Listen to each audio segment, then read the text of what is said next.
All right, we're talking about the exciting world of GAAP versus IFRS today, because I know most of us spend all of our waking hours very excited about the difference between two accounting systems. And specifically, we're going to talk about impairment of intangibles. Impairment, remember, as a concept, is a reduction of capital. So we're thinking about, hey, am I losing any value associated with intangibles?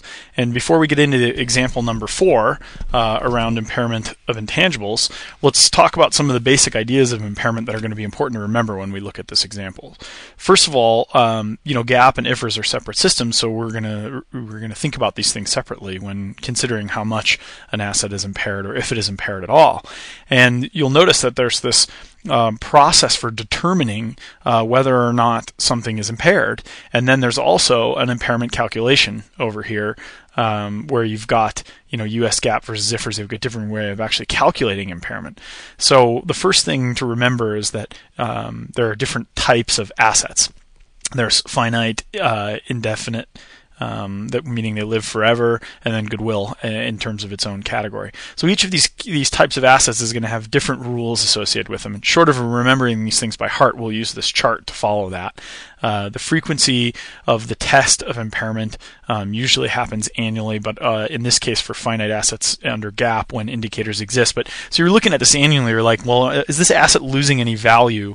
And should I record that loss of value, that impairment?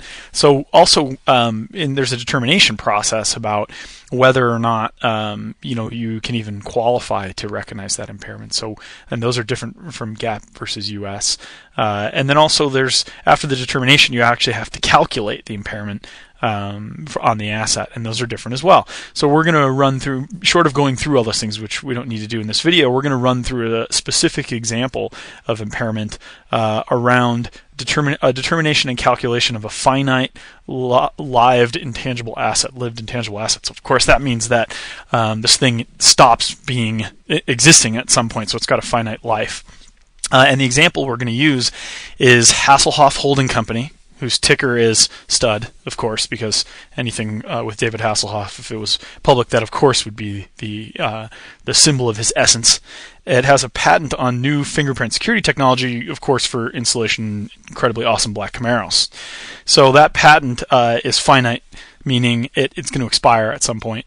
So the fair value of the patent is $18 million. The selling costs are $3 million.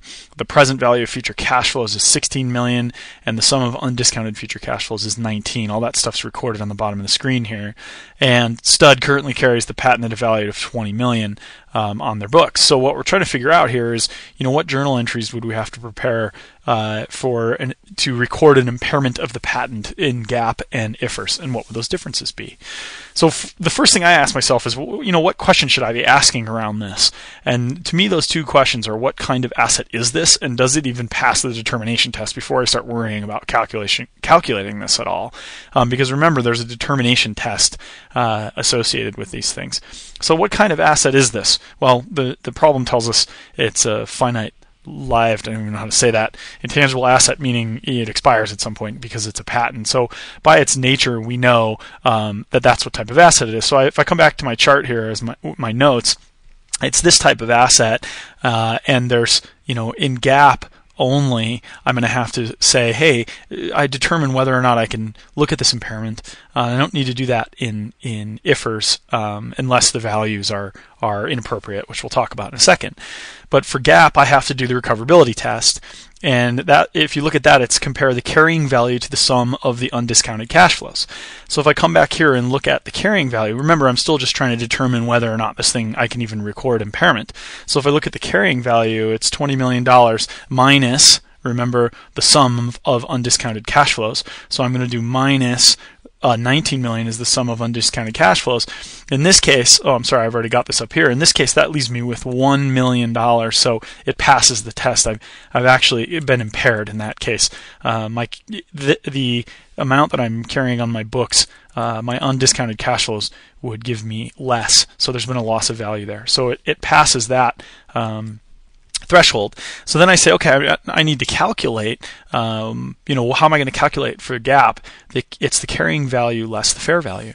So that's pretty simple. I just look at what the carrying value is. It's 20 million less the fair value, which is 18 million. So in this case, I'm going to end up with a $2 million impairment.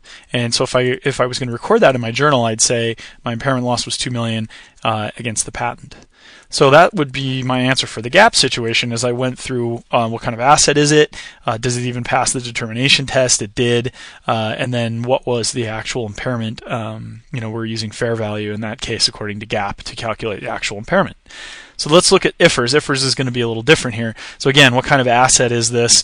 It's a finite intangible, and there isn't a determination necessarily that I need to make in this case, but if the carrying value less the recoverable amount is a positive amount, then there has been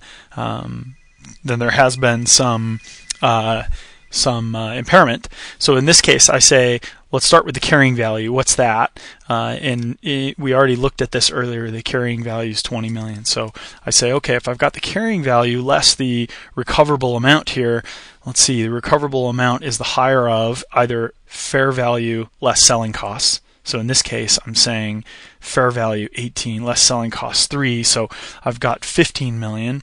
Down here, it's the higher of these two amounts, remember, the higher of the fair value less selling costs or present value of future discounted cash flow. So there's my present value, 16. So I've got to use the greater of these, so I'm going to use 16 million. So I'm going to come back up here figuring impairment, and I'm going to say 20, what I'm carrying it at, minus the higher of the two, 16, is going to give me 4 million. So it's a very different answer than the answer I came to on GAAP. So again, down here, I'm going to record this in IFRS case as 4 million on the impairment loss and 4 million on the patent. So a different way of calculating it, the key determinations, remember, being what kind of asset is it, first of all. Does it pass the determination test for GAAP? And if it does pass the determination test, which it did, then I'm just taking carried value minus fair value. And for IFRS, I'm taking carried value minus the higher of fair value minus selling costs. So figure that like the net of what I would make if I sold it, or the present value of future cash flows. What's it worth to me now?